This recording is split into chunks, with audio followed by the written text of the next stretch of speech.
we don't yet have a condensed set of user stories that we want to satisfy, and also use for fundraising, and as part of a business plan, and in general, like what things need tech implementation of.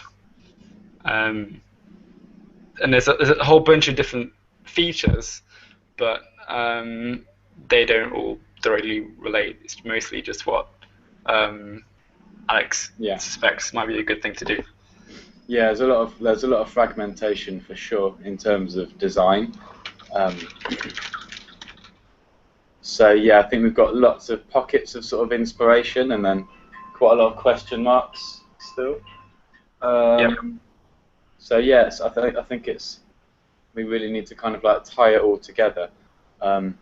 And yeah, I think it's going to frequently come back to kind of like, where do we draw a line around the edge of Change the Future, what it's trying to do as a website, you know. So like Facebook has got a pretty big boundary. It's like quite all-encompassing. It does like loads of different things, from photo sharing to like video hosting and instant chat through to, you know, it does loads. It's almost like 10 mini websites all rolled into one, isn't it? And it's they've already got funding though, so that's okay if they're all over the place, because they can have business models for each of those things, and they can have a PhD working on a business model for each little feature that they wanted to, because they have so much money. That's not a problem for them, but for us, complexity is our enemy, and yeah, so we want to do something as simple and achievable as we can get away with without stifling the rollout potential, I guess, of the project. Yeah, I imagine. But obviously we could go too far the other way, I think, and create something that's so simple that, in my opinion at the moment, I think Jolitix does that. And it's almost powerful enough to convince people that it's useful, but not quite. It's just missing two obvious features, like just an overview of all the proposals in order of popularity and just things like that, that like really hold it back from being something people believe in is actually going to change anything. Obviously it's more than just about design, but like, anyway, so yeah, like since the open strategy workshop thing we had the other day in London, I've been mainly working on writing up 2 quite detailed user journeys. Okay. So yeah, I'm most of the way through the first one, and I want them to like overlap, so the journeys like interact with each other, and you can see how different people can collaborate on some things and not other things, and then that's like really seamless. Like kind of how I might contribute to a proposal you've written, or add a case study to someone else's, and then they both tie into a milestone and a different idea, or whatever. Just kind of show how everything's all related to each other, all the content is connected. So yeah, that user journey, I think, will form the sort of canvas, if you like, for a handful of mock-up images to sit inside. And then we know that the time, the precious, valuable time that we spend on like drawing detailed mock-up images are going to like be the most useful ones that we really need to actually explain an important part of a user journey, rather than just let's sketch out you know, like how you add some milestones. Like, yeah, so this will make us focus on the most critical things we need to visualize first, I think. But yeah, it's like going to take a little while, I think. Is it your goal to use the same user journey for fundraising as well, like to show in a quick video or something? I think it would just be a really useful thing to have, just to explain it to people, and yeah, for fundraising and stuff too. This is my point. There are definitely multiple uses of user journey. Yeah. I was just wondering if it's like explicitly your goal to also make it work. It's on Dropbox. I'm just got a new laptop, so I haven't put Dropbox in it yet. But do you have access to all the Change the Future Dropbox files? I don't think I do, but I can just. I think we actually made it public anyway on our Facebook page. Okay. Alex shared something with me. But so the problem for me is now I've got this summer job, I'm a documentary filmmaking tutor for young people. Oh, great. Like full-time until Awesome. middle of August. So I'm doing that in Guildford, in Surrey. Is that So, yeah, I've just been off for a couple of days, that's why I'm here in London, but this is my biggest break, and it's basically over now. So, is that the adventure place? Huh? The adventure place that you took a photo, or you had a photo of on your Facebook Oh yeah, it's called the page. Challenge. Yeah, it's like a sort of national citizen service thing. It's really nice, really fun. With like the climbing wall and everything. Oh yeah. That's Surrey Sports Park. Yeah, I think I've got to big that up a bit, but like, I don't know if we have much access to that stuff. Like, Oh, okay. I mean, I can access Not it. the same It thing. probably costs £1 million, but yeah, the venue's pretty amazing. It's a pretty crazy location. Oh, okay. But yeah, so like I'm gonna do Change the Future things as and when I get any time to. But yeah, it's gonna be a little bit mad. I really want to work a bit more over the next week or two on those user journeys, but Okay. I just as soon as possible now, I just really want to get a bit more money, I think probably through crowdfunding. So yeah, I think I see this user journey as like if we have the user journey and a handful of mock-up images, that will hopefully be just about enough to raise a few grand on crowdfunding.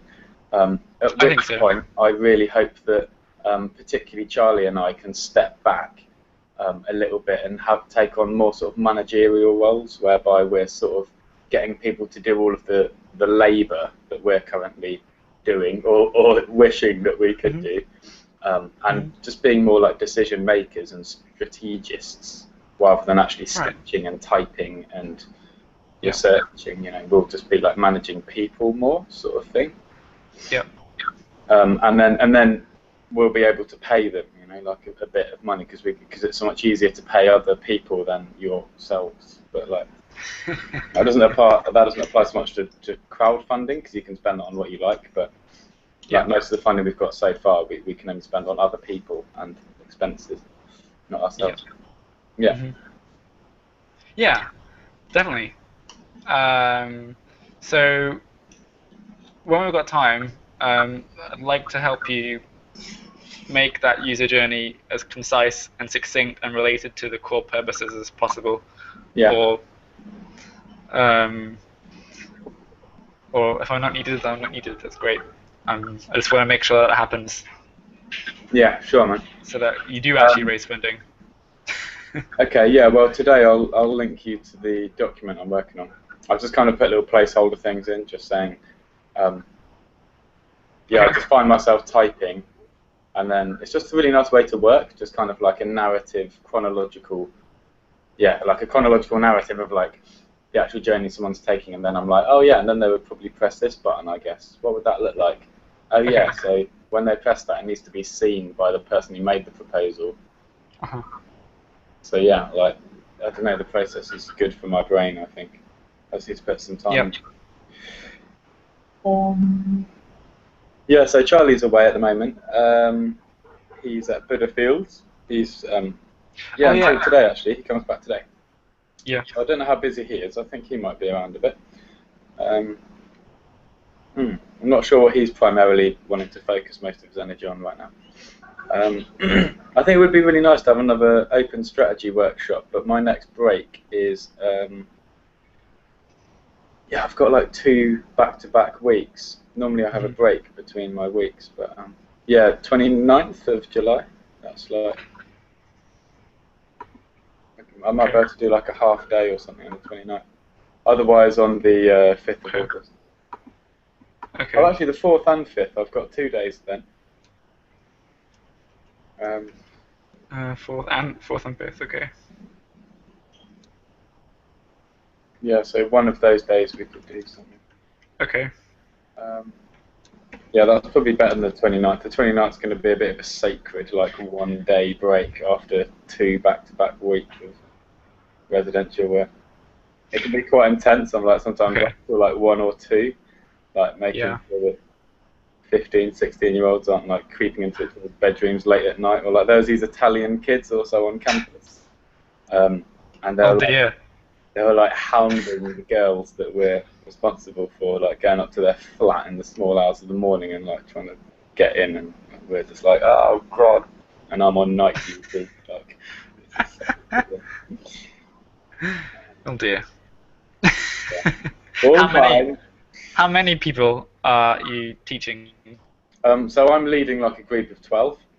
Um, over 3 days, I give them a crash course in like shooting, editing, and then on the third day we showcase it to their friends and family. It's like part of a Cool.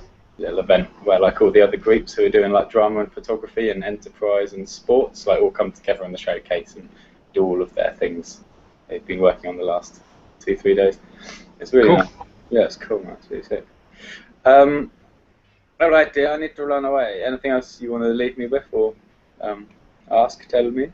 No, but I was thinking maybe Google Docs will be a good place to put the user journeys that you're writing. Okay, what? Just the thing we can all sort of type on it at the same time. So. Yeah, Okay. it's easier to link people to sometimes. So, Yeah. well, if it's a document, then yeah. Yeah, sure. Okay, all right. And I'll move it across to Google Docs. Yeah, it's a bit messy because we've kind of got like it's just one of those things that's like never critically urgent, but just would be handy. So it just never gets done. But like, yeah, we've got loads of stuff on Google Docs / Drive. well, here's the thing. Alex has a bit of a la-di-da attitude in the sense that he doesn't mind too much if he's not very precise about what the spec is. Yeah. Because he's just happy to work on it in general. Yeah. And that's great. But we need to make sure that we're satisfying a real constituency of people. And to do that, and also for fundraising purposes as well, you've got to have that solid. You need to have that solid in order to know that you're giving a complete solution to people. Yeah. And that how long it takes you to have that complete solution could mean whether the project succeeds or not.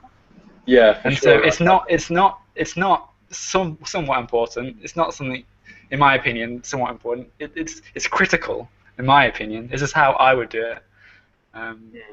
No, definitely. Like this is kind of what I've been trying to argue, I think, to Alex and Charlie when they've been talking about why have I not sort of tinkered with the prototype more, and I do want to a little bit more, but I think I just want to first and foremost just be able to visualize the end result in my brain more clearly than now.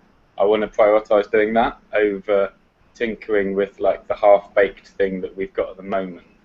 Okay. And sort of trying to work with that sort of thing. Like I don't feel like I'm even close to sort of running out of inspiration or anything with the end result. Like I wouldn't try and find an end result. I would try and find an end result of a first version.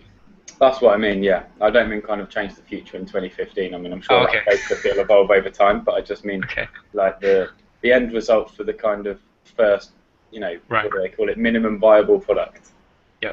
Which is not what the prototype is at the moment. Although granted, it does already do some quite fun things. Looks a lot better. Alex taught some CSS to. Are you aware of the conversations we've had with Vocalize chap Peter Anderson?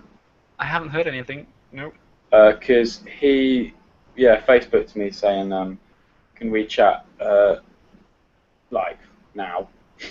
And then we talked, and he was saying that I think it's all right now, or it's better than it was, but at the time I think Peter was a bit concerned that because Alex had been quite close to Vocalize in terms of like the code, which obviously he contributed to and stuff a little bit, Peter was just like, I'm seeing very Vocalize-like things in this Change the Future prototype.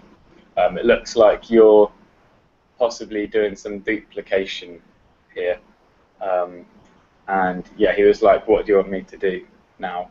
Like, it looks like you're kind of duplicating my product sort of thing.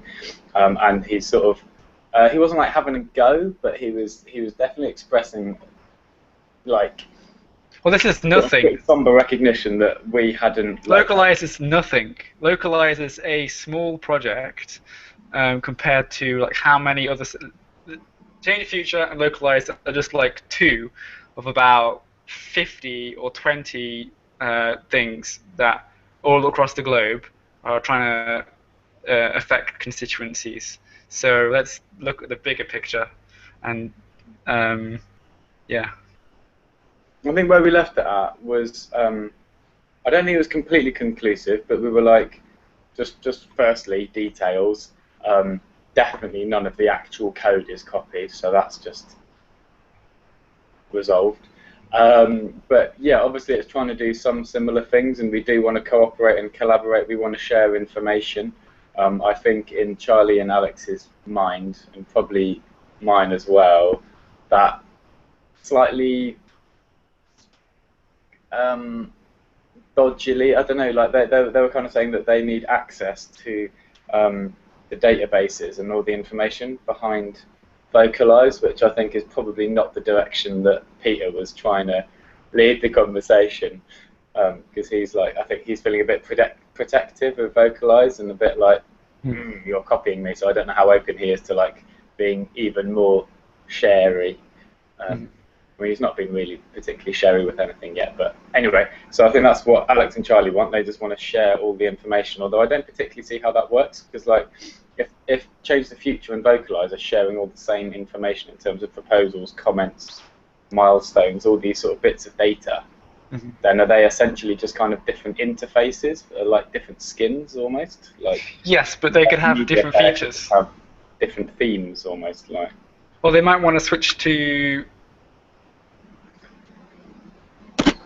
They might want to switch. You might want to switch to a different interface for a particular set of things. Like if you're doing something in your. They have like a really particular feature where you have a newspaper and you might have like a QR code on a newspaper, and you'll like scan that in, and that'll take you to a particular proposal or something. I don't know. Yeah. And that's just one thing. And if you have that also in Change the Future database, that could be useful. I mean, Peter was telling me that Vocalize is doing really well, and it's like spreading really quickly throughout various countries and stuff, and like it's definitely on the map. And I suppose what he wants to avoid is a college hearing about Vocalize and about Change the Future and being like, they kind of do a similar thing. Which one do I go for? And like that would sort of dilute both the projects, because that would be split between two things. You know, like do people use like Bebo or Facebook? Like ideally they'd all be on one sort of thing. But I don't know. I think what I said to Peter was I think he should join us at our next Change the Future workshop, or just we should physically get together and have like a proper chat together and just see how much our ideologies match. Because if the fundamental ideologies driving our projects don't actually match, then I think that's going to cause more problems than it's worth. And if they do match, then great, let's like find a way of working together, because I don't feel egotistically attached to Change the Future in the sense that I need my name plastered all over it, or I need it to be designed exactly to my own specification. You know, like I feel like I've made little compromises here and there just because others involved in it like feel passionately different to me on certain details and things, so that's cool. But it does feel like his approach, his strategy is quite different, because we're very much coming at it from a completely, this needs to be totally free all the time to everyone and be completely open. You know, it needs to be owned by no one and belong to everyone. I think that's like, for me, that's become increasingly more important to me, that kind of ideological approach to the project. And I think hopefully it will be the only income that's required, but certainly I think the primary income will just be donations, just like Wikipedia. I know Wikipedia gets money from some organisations and like formal bodies as well, but I think it's mostly just individual donations. But like, I just think it's got vastly more scope per person.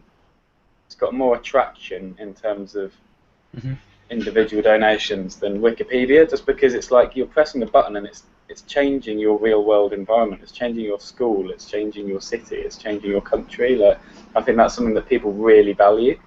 Yeah. And when they know that it's a not-for-profit initiative that like literally has an ideology, it belongs to you as much as me or anyone else. Like, I think that sense of ownership, you know, just like in my democratic school, we cleaned up everything when we were 11-year-old kids. We were cleaning the school because we felt like it belonged to us. So you're so much more willing to do that than like if it's a school that you don't really feel like belongs to you and you don't have that much say, because the users of Change the Future can shape it as well, can't they? Like, they can. Well, the most important thing is that it works, no matter what thing is, as long as it works and is like a sustainable platform in the sense that people put their data into it, they try using it, and it does its thing, and that's why people continue to use something. People aren't using Bebo or MySpace now because they were displaced. They don't work in the same way that other things do.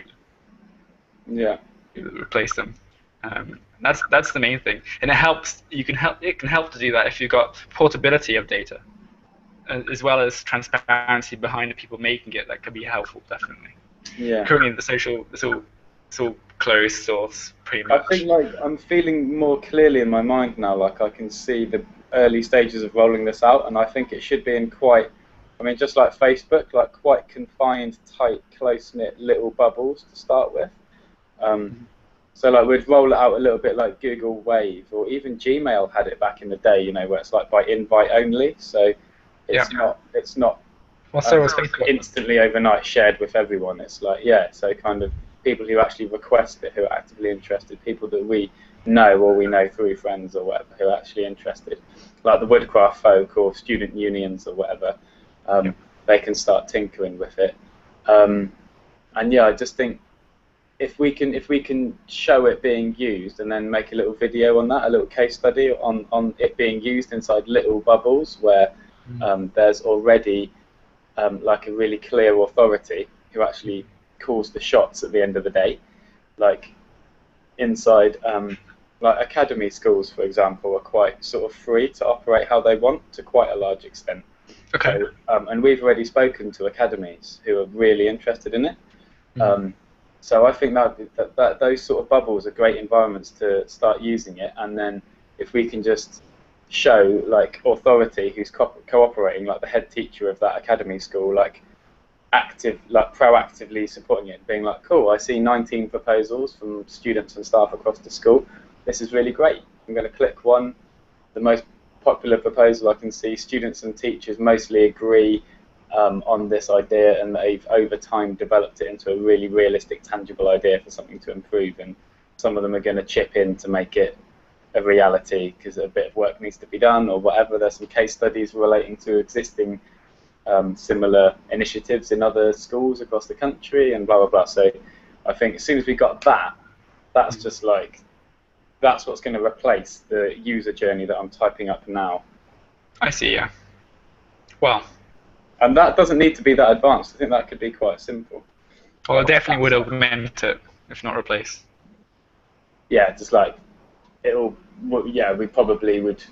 It would be a similar resource that's hopefully more effective, I guess. Just visualizing exactly the journeys that people take and what it looks like, I suppose. But, yeah, real case studies. Yeah. All right. So first thing I'm going to do is, I'm going to do two things immediately. One is get the user journey thing I'm typing onto Google Docs instead, and then we'll work out a date for the next open strategy workshop and that conversation, and we'll pick a date and then promote it. Possibly 29th, 4th, or 5th. Yeah. Of August. Yeah. One of those two. Well, one of those three. Yeah, one of those 3 days. Okay. Luke, where did you? I can't remember where you said you lived actually.